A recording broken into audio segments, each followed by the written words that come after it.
ನೋಡಿ, ರಾಜ್ಯ ರಾಜಕೀಯದಲ್ಲಿ ಏನೆಲ್ಲ ಬೆಳವಣಿಗೆಗಳಾಗ್ತಾ ಇದೆ ಅನ್ನೋದನ್ನ ಗಮನಿಸ್ತಾ ಇದ್ದೀವಿ.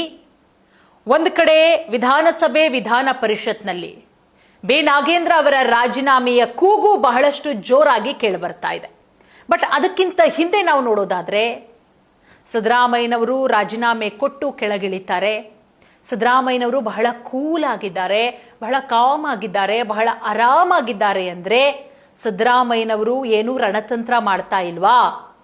ಸಿದ್ದರಾಮಯ್ಯನವರು ಅವರು ಮೊದಲು ಇದ್ದಂತಹ ಗರ್ಜನೆ ಈಗಿಲ್ವಾ? ಬಹಳ ಸುಮ್ಮನಿದ್ದಾರಾ? ಇಂತಹ ಒಂದಷ್ಟು ಪ್ರಶ್ನೆಗಳು ಖಂಡಿತವಾಗ್ಲೂ ಕೂಡ ಹುಟ್ಕೊಳ್ಳುತ್ತೆ. ಯಾಕಂದ್ರೆ ಸಿದ್ದರಾಮಯ್ಯನವರು ಅಷ್ಟು ಈಸಿಯಾಗಿ ತಮ್ಮ ಸಿಎಂ ಸ್ಥಾನವನ್ನ ಬಿಟ್ಕೊಡಲ್ಲ ಅಂತ ಹೇಳೇನೆ ಸಾಕಷ್ಟು ವಿಶ್ಲೇಷಣೆಗಳನ್ನ ಮಾಡಿದ್ರು ರಾಜಕೀಯ ನಾಯಕರು, ಪಂಡಿತರುಗಳು. ಬಟ್ ಯಾರೂ ಊಹೆನೇ ಮಾಡಿರಲಿಲ್ಲ ಸಿದ್ದರಾಮಯ್ಯನವರು ಬಹಳ ಈಸಿಯಾಗಿ ತಮ್ಮ ಕುರ್ಚಿಯನ್ನ ಬಿಟ್ಟು ಕೆಳಗಿಳಿತಾರೆ ಅಂತ ಹೇಳಿ. ಬಹಳ ಕುರ್ಚಿಯನ್ನ ಬಿಟ್ಟು ಸಿದ್ದರಾಮಯ್ಯನವರು ಕೆಳಗಿಳಿತಾರೆ. ಅದಾದ್ಮೇಲೆ ಏನೆಲ್ಲ ಬೆಳವಣಿಗೆಗಳಾಯಿತು? ಡಿ ಕೆ ಶಿವಕುಮಾರ್ ಅವರು ಮುಖ್ಯಮಂತ್ರಿ ಆಗ್ತಾರೆ.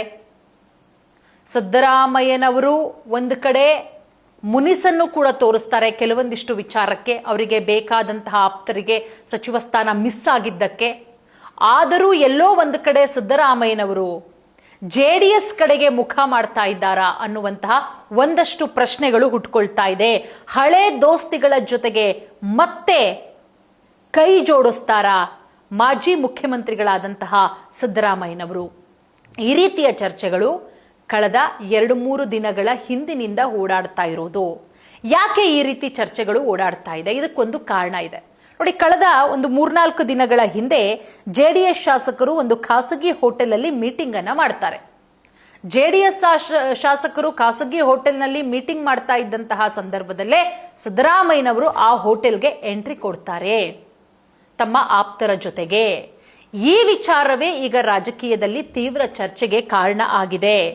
JDS ಪಕ್ಷದ ಶಾಸಕಾಂಗ ಸಭೆ, JDS ಶಾಸಕಾಂಗ ಪಕ್ಷದ ಸಭೆಯಲ್ಲಿ ರಾಜ್ಯದ ಪ್ರಮುಖ ಜ್ವಲಂತ ಸಮಸ್ಯೆಗಳನ್ನ ಚರ್ಚೆ ಮಾಡಲಾಗ್ತಾ ಇತ್ತು.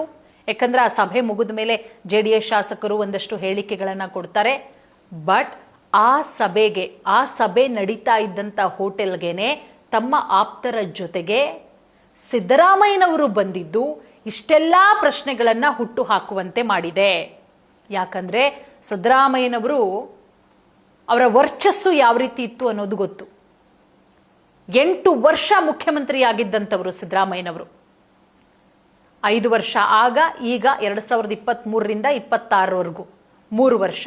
ಅಷ್ಟು ಈಸಿಯಾಗಿ ಸಿದ್ದರಾಮಯ್ಯನವರು ತಮ್ಮ ಸ್ಥಾನದಿಂದ ಕೆಳಗಿಳಿತಾರೆ ಅಂತ ಯಾರೂ ಕೂಡ ಅನ್ಕೊಂಡಿರ್ಲಿಲ್ಲ.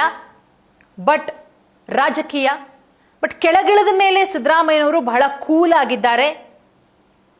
ಕೂಲಾಗಿದ್ರೂ ಕೂಡ ಸಿದ್ದರಾಮಯ್ಯನವರು ಸುಮ್ಮನೆ ಇದ್ದಾರಾ? ಅದು ಟಗರು ಹೇಳಿ ಕೇಳಿ. ಟಗರಿಗೆ ಗೊತ್ತಿದೆ ಯಾವಾಗ ಗುಂಬೇಕು ಅಂತ ಹೇಳಿ. ಸಿದ್ದರಾಮಯ್ಯನವರು ಬೇರೆ ಬೇರೆ ರೀತಿಯ ಸ್ಟ್ರಾಟರ್ಜಿಗಳನ್ನ ಮಾಡ್ತಾ ಇದ್ದಾರೆ. ಇದೆಲ್ಲದರ ನಡುವೆ ಸಿದ್ದರಾಮಯ್ಯನವರು JDS ಪಕ್ಷದಲ್ಲೇ ಇದ್ದಂಥವರು. ಇತ್ತೀಚೆಗಾದಂತಹ ಬೆಳವಣಿಗೆಯನ್ನ ಗಮನಿಸ್ತಾ ಇದ್ದೀರಾ. ದೇವೇಗೌಡರ ಪತ್ನಿ ಚೆನ್ನಮ್ಮನವರು ನಿಧನರಾದಂತಹ ಸಂದರ್ಭದಲ್ಲಿ ಅವರ ಮನೆಗೆ ಹೋಗಿ ಅವತ್ತು ದೇವೇಗೌಡರಿಗೆ ಸಾಂತ್ವನ ಹೇಳಿ ಅವರ ಕಣ್ಣೀರು ಒರೆಸುವಂತಹ ಕೆಲಸ ಮಾಡ್ತಾರೆ. ರಾಜಕೀಯ ಏನೇ ಇರಲಿ, ಒಂದು ಮಾನವೀಯತೆ ಮತ್ತೆ ಹಳೆ ಗುರುಗಳು.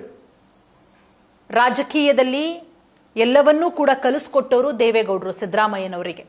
ಹಾಗಾಗಿ ಸಿದ್ದರಾಮಯ್ಯನವರು ಹೋಗಿ ಅತ್ಯಂತ ಆಪ್ತತೆಯಿಂದ ದೇವೇಗೌಡರ ಕಣ್ಣೀರನ್ನ ಒರೆಸಿ ಅವರಿಗೆ ಸಾಂತ್ವನ ಹೇಳುವಂತಹ ಕೆಲಸ ಕೂಡ ಮಾಡ್ತಾರೆ.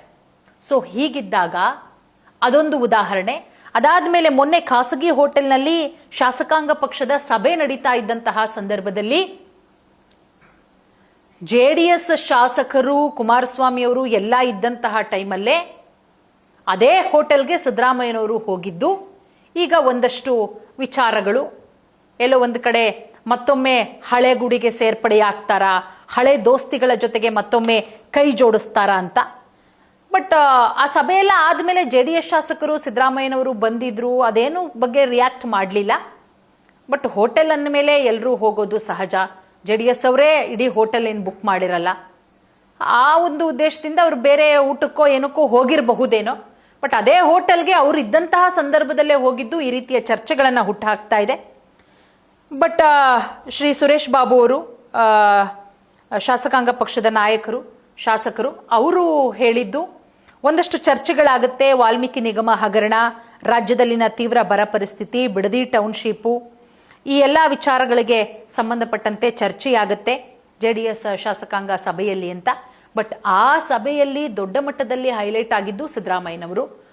ಆ ಸಭೆ ನಡೀತಾ ಇದ್ದಂಥ ಹೋಟೆಲ್ಗೆ ಅವರು ಭೇಟಿ ಕೊಟ್ಟಿದ್ದು. ಒಂದು 2-3 ದಿನಗಳಿಂದ ಈ ವಿಚಾರ ಚರ್ಚೆ ಆಗ್ತಾ ಇದೆ. ನೋಡೋಣ ಸಿದ್ದರಾಮಯ್ಯನವರೇ ಮಾಧ್ಯಮಗಳ ಮುಂದೆ ಬಂದಾಗ ಈ ಒಂದು ಹೇಳಿಕೆಗೆ, ಈ ಒಂದು ಓಡಾಡ್ತಾ ಇರುವಂತಹ ಸುದ್ದಿಗೆ ಯಾವ ರೀತಿ ರಿಯಾಕ್ಟ್ ಮಾಡ್ತಾರೆ, ಕಾದು ನೋಡಬೇಕು.